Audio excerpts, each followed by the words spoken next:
Itigil natin ang mga pinag-aawayan dahil walang katapusan sa ating dumaraan.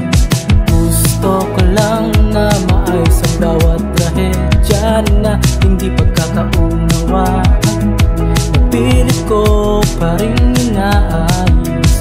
Maaari bang sumaya na lang nang walang inaasahan update?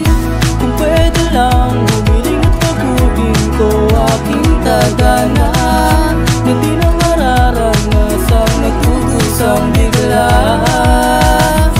Malayo kong mararamdaman ang sabik ng iyong pagmamahal.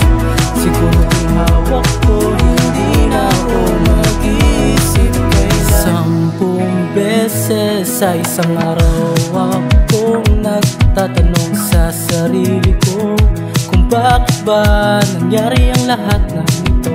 Bakit tinutulot sa'kin ang pangarap? Hindi ko na maisip saan ba nagkulang ng lakas loob kahit hindi ko naman sadya. Bigla kong nawawala. Maaari bang sumaya na lang nang walang inaasahan na sakit? Kung pwede lang humiling at taguhin ko aking tagana, na di na mararanasang nagdudusang bigla. Malaya kong mararamdaman ang sabik ng iyong pagmamahal.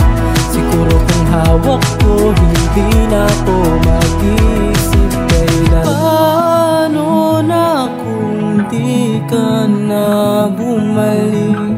Ang sarili mo sa'kin di madali. Nagkalimutan bawat na sandali.